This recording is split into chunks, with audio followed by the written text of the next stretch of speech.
दोस्तों, अगर आप बाज़ार में ट्रेडिंग या निवेश करते हैं और अभी भी ब्रोकरेज के नाम पर अपने हज़ारों लाखों रुपए बर्बाद कर रहे हैं, तो अब बदलिए और देश के सबसे अच्छे और भरोसेमंद ब्रोकर एंजल ब्रोकिंग के साथ में जुड़िए, जहां पर आपका ब्रोकरेज कुछ भी नहीं लगता है। ब्रोकरेज लगता है तो सिर्फ इंट्राडे ट्रेड में, वह भी सिर्फ 20 रुपये। तो लिंक डिस्क्रिप्शन में है, वहां पर जाकर आप अपना अकाउंट ओपन करा सकते हैं एंजल ब्रोकिंग से। मार्केट का पंचनामा में आप सभी का स्वागत है। आपके साथ मैं हूं वरुण दुबे और अच्छा ट्रेडिंग सेशन आज भारतीय बाजारों में देखने मिला। शुरुआत भारतीय बाजारों की काफ़ी तगड़ी हुई थी, काफ़ी अच्छे नोट पे हुई थी। कहाँ 10,328 के आसपास हम पहुंच गए थे, लेकिन उन लेवल से थोड़े फिसले हैं और बंद होते होते देखिए 10,160 170 के आसपास हम आ गए हैं। नो डाउट ट्रेडिंग सेशन अच्छा था क्योंकि दोनों तरफ के मौके मिले आपको। खुले तो गैप अप ओपनिंग हुई, तो उसके बाद आपको ऊपरी स्टोर पे अच्छे खासा, इनफैक्ट निचले स्टोर से अच्छी खासी कमाई के मौके मिले।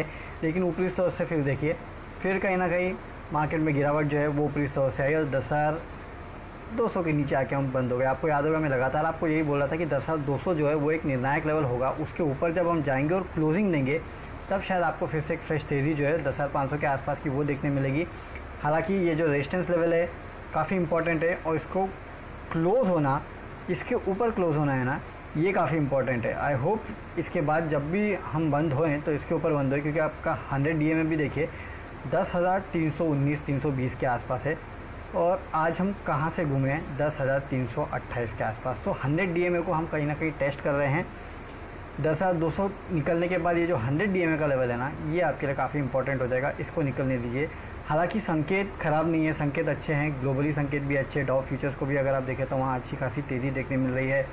अब अनलॉक 1 शुरू हो चुका है, तो उसको लेके काफ़ी लोग उत्साहित है कि यहाँ से काफ़ी कुछ बदलते हुए नज़र आएगा। तो ये सब चीज़ें हैं जिसकी वजह से आप देख रहे हैं कि मार्केट में थोड़ी बहुत तेज़ी ज़रूर देखने मिल रही है। और मेरे ख्याल से लगातार 9वां ट्रेडिंग सेशन है जब मार्केट में अच्छी खासी तेज़ी देखने मिली। नो डाउट ऊपरी स्टोर से मुनाफा वसूली हुई है, लेकिन देखिए ऐसा होता रहता है, इसमें कोई नई बात नहीं है, क्योंकि फंडामेंटली चीज़ें इतनी सुधरी नहीं है। होप है कुछ तो, और कुछ दूसरा जो है लिक्विडिटी जो है वो मार्केट को ड्राइव कर रही है और ये आगे भी शायद ड्राइव करते हुए दिखाई दे सकती है। तो जब तक लिक्विडिटी है, एंजॉय कीजिए इस राइड को, आपको आगे भी कमाने के मौके मिलेंगे।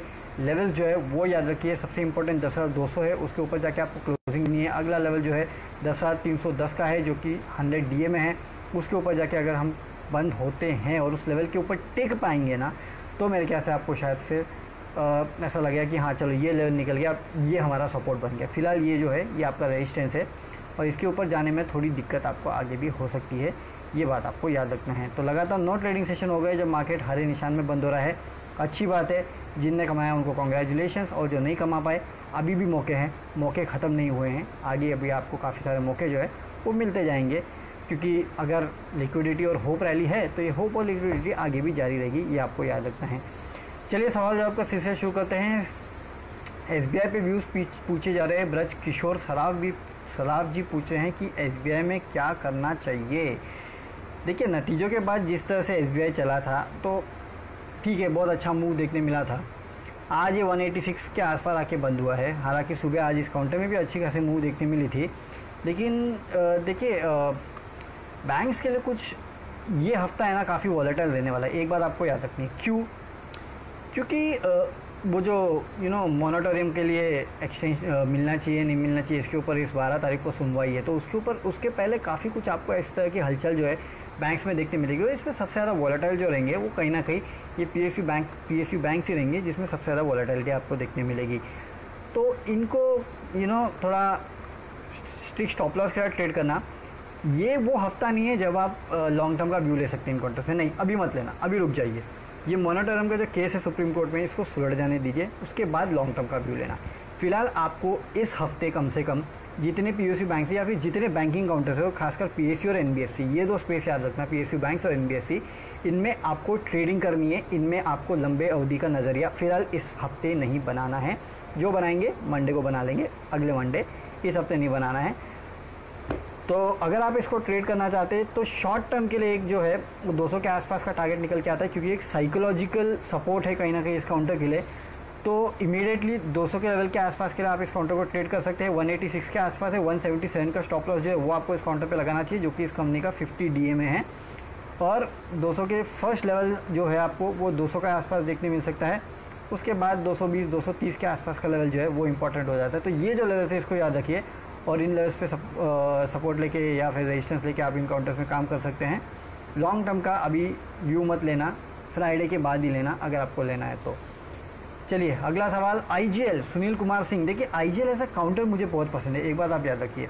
हालांकि मैं देख रहा हूँ कि पिछले मंडे टू थर्सडे आईजीएल हो एमजीएल हो, इन सभी काउंटर में बहुत अच्छा मूव देखने मिला था। उसके पहले काफ़ी सारी स्टोरीज भी आने लगी थी लगातार इन कंपनीज़ को लेके, पॉजिटिव स्टोरीज जो थी।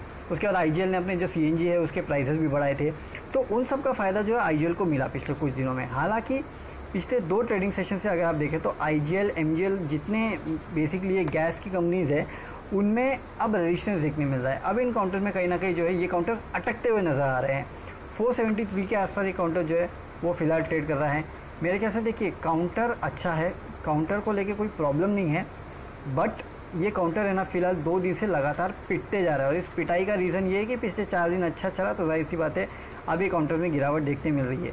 मुझे लगता है कि अगले कुछ दिनों तक, मतलब 1-2 ट्रेडिंग सेशन, ज़्यादा नहीं, मुझे लगता है कि गिरावट शायद जारी रह सकती है। तो जब तक ये फिर से ट्रेंड रिवर्सल नहीं होना, आपको इन काउंटर्स को कॉशियसली ट्रेड करना है। 472 के आसपास एक काउंटर ट्रेड आज बंद हुआ है। देखिए 469 पे इस कंपनी का 20 डे मूविंग एवरेज जो है वो भी है, तो यानी कि ये अपने काफ़ी इंपॉर्टेंट रेजिस्टेंस के लेवल के पास आज बंद हुआ है।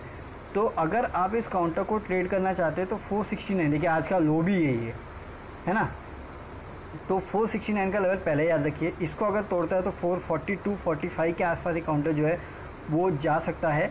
तो ये 2 लेवल्स याद रखिए। इन 2 लेवल्स पे अगर ये रेजिस्टेंस लेके रुकता है, क्योंकि आज तो रुका है इस लेवल पे, अगर ये फर्दर रुकता है 469 के आसपास तो आप एक फ्रेश तेज़ी का सौदा इस पर बना सकते हैं। नहीं तो 442 440 के आसपास के लेवल्स तक भी गिर सकता है। तो इसलिए मैं कह रहा हूँ तो थोड़ा 1-2 दिन देखिए, जब तक ये ट्रेंड रिवर्सल नहीं होता ना तब तक इसमें पोजीशन बनाना नहीं चाहिए मेरे ख्याल से। थोड़ा फिलहाल के लिए इग्नोर वाला स्टॉक है ये, क्योंकि थोड़ा डाउन टर्न में है, इसके लिए प्रॉब्लम हो रहा है। आईआरसीटीसी लॉन्ग टर्म व्यू पूछते हैं ठक्कर महेश जी। देखिए आईआरसीटीसी लॉन्ग टर्म व्यू तो इस काउंटर पे अच्छा है। आज मेरे ख्याल से ये काउंटर अच्छा खासा चला भी है। मुझे एक बार लेवल देख लीजिए आईआरसीटीसी में क्या लेवल पे ट्रेड हो रहा है ये, क्योंकि इस काउंटर में 1500 के आसपास का बहुत इंपॉर्टेंट रेजिस्टेंस था, है ना। उस लेवल पे ये काउंटर हमेशा अटकता ही था। आज ये काउंटर कितने पे गया है?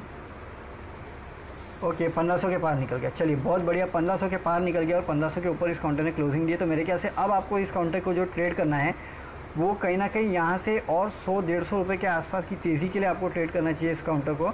1700 के लेवल के आसपास के इस काउंटर को ट्रेड कीजिएगा। मेरे ख्याल से आपको ये प्राइस शायद मिलनी चाहिए इस काउंटर में आने वाले कुछ दिनों में। लेकिन अब 1500 पे है ना, इस काउंटर का एक स्टॉप लॉस रख लीजिए।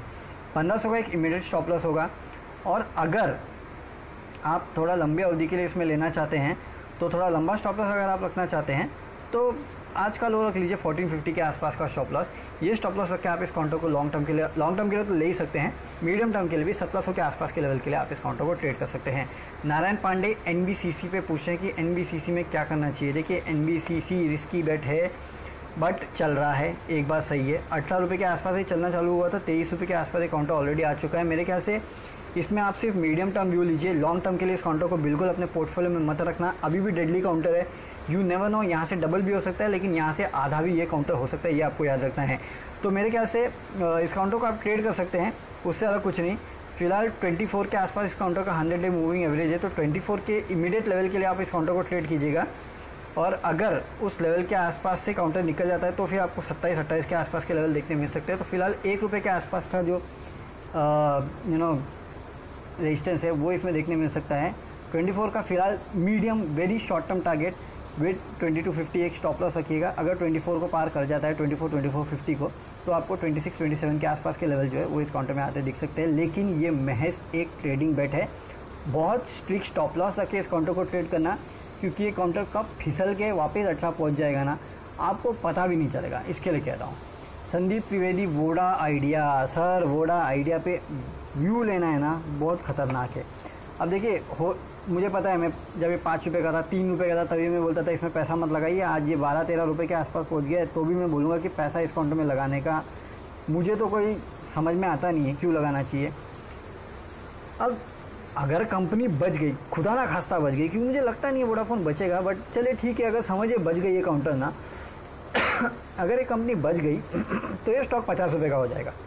लेकिन मुझे लगता है भारती और रिलायंस के सामने ये कंपनी टिक पाएगी क्या, बहुत बड़ा क्वेश्चन मार्क है। जो कंपनियां भारती और रिलायंस टेक्नोलॉजी में इतने आगे निकल चुके, वो 5G की सोच रहे हैं, इस कंपनी के पास ना उतनी मसल पावर है फिलहाल, ना कुछ है कि ये कंपनी उतना इन्वेस्टमेंट कर सके। अब बातें चल रही है कि 24 रुपये के आसपास इसमें कोई इन्वेस्ट कर सकता है। अरे कौन करेगा 24 रुपये के आसपास इन्वेस्टमेंट, और कितना बड़ा इन्वेस्टमेंट लगेगा, आपको इतना बड़ा नेटवर्क सेटअप करना पड़ेगा 5G का इन कंपनीज़ के पास, खासकर वोडाफोन के पास तो 2G 3G कस्टमर्स बहुत ज़्यादा है, उनको उस प्लेटफॉर्म पे लाना। और अगर 5G में आप उतरने की सोच रहे हो, यानी कि आप सीधा कम्पीट कर रहे हो, डायरेक्ट कंपटीशन आपका रिलायंस के साथ है, जहाँ पे भारती ऑलरेडी उनके साथ कम्पीट कर रहा है। तो ये सब बातें, ये सब मेरे समझ में आती नहीं, मेरे गले के नीचे नहीं उतरती फॉर सम रीज़न। ट्रेड करना है ट्रेड कीजिएगा, मैं ट्रेड करने के लिए आपको ना नहीं बोलूँगा, एक दिन पहले का स्टॉप लॉस रखिएगा, जो लो था वो, और वहाँ से ट्रेड कर लेंगे तो आपके लिए चलेगा। लंबी अवधि के लिए मत लीजिए। लोग 18 रुपये की भी बात कर रहे हैं, लेकिन ये लोग जो बात कर रहे हैं ना मार्केट में, मैं आपको यही बता रहा हूँ, मेरी निजी राय नहीं है इस काउंटर में पैसा लगाने की, इसके लिए बोल रहा हूँ। सुने ना, अभिषेक खाटिक पूछ रहे हैं येस बैंक, ओ बहुत दिनों बाद येस बैंक के ऊपर सवाल आया है। अच्छा, अब आजकल है ना येस बैंक के बारे में ज़्यादा सुनने को भी नहीं आता। ये देखिए 30 रुपये के आसपास एक काउंटर ट्रेड कर रहा है, nothing to be done for long term, इतना याद रखिए सुनैना जी। ट्रेड करना है ट्रेड कर लीजिएगा। 28 रुपये के आसपास इस कंपनी का जो स्टॉप लॉस है वो आप रख सकते हैं। फिलहाल 33 के आसपास के टारगेट के लिए, यानी कि 10% के टारगेट के लिए इमीडिएटली आप इसको ट्रेड कर सकते हैं, उतना ही कहूँगा मैं। लंबी अवधि पे मेरे को लगता नहीं ये काउंटर कुछ काम का है अभी भी, तो लॉन्ग टर्म के लिए काउंटर पे कोई बुलिश नहीं है। इससे अच्छा ICICI बैंक, देखिए धीरज जी भी पूछा, ICICI बैंक, एक्सिस बैंक या HDFC, इनमें पैसा लगाइए ना, क्या फ़ायदा। ये सस्ता है, समझ में आता है, लेकिन कब टपक जाएगा पता नहीं चलेगा। इसके लिए इन काउंटर से दूर रहिएगा। मेरे ख्याल से yes bank is not a counter कि जिनमें आपको पैसा लगाना चाहिए, दूर रहेंगे तो ज़्यादा बेटर होगा। चलिए ठीक है, अभी इसी नोट पे विदा लेते हैं, क्योंकि मेरे ख्याल से हम अपना टाइम तो ऑलरेडी एक्सीड कर ही चुके हैं। सवाल काफ़ी आ रहे हैं, पता है, कोशिश करूँगा कि कल आपके और ज़्यादा से ज़्यादा सवाल जो है वो ले सकूँ, ताकि आपको भी फ़ायदा हो, लेकिन कोशिश करेंगे ये। कल तक के लिए अब देखते हैं कैसा ट्रेडिंग देखने मिलता है। अब एक बात याद रखते हैं कि ये नहीं होना चाहिए कि भाई जहाँ खुले वहीं टॉप बनाए, ये सबसे बड़ी दिक्कत की बात हो जाएगी। अगर ऐसा हुआ ना तो याद रखिए कि फिर से थोड़ा डाउन टर्न जो है आपको देखने मिलेगा। हालांकि करेक्शंस आएंगे नो डाउट, लेकिन जिस तरह से मार्केट में 9 दिनों से रैली देखने मिल रही है, लगता है कि शायद ये रैली आगे भी कंटिन्यू करेगी। आई होप ये रैली आगे भी कंटिन्यू करे, लेकिन एक चीज़ पे खास ध्यान रखना, जहाँ खुले अगर वहीं टॉप बनाया तो ये आपके लिए दिक्कत जो है वो बढ़ा सकता है। तो मार्केट पे इस तरह का ट्रेंड जो है उसके ऊपर नज़र रखना। इसके अलावा FIs का किस तरह का फ्लो है वो भी देखना। बाकी तो क्या है, ग्लोबल मार्केट्स कैसे और इंडियन मार्केट को कैसे ट्रेड करना है, कल सुबह 7 बजे हमारे साथ जुड़ेगा, आपको बताएंगे कि कैसे ट्रेड करना है और क्या इंपॉर्टेंट लेवल्स है। और जो बचे कुछ सवाल है उनको कल इस प्लेटफॉर्म पर लेने की कोशिश करूँगा। तब तक के लिए सी यू, गुड बाय।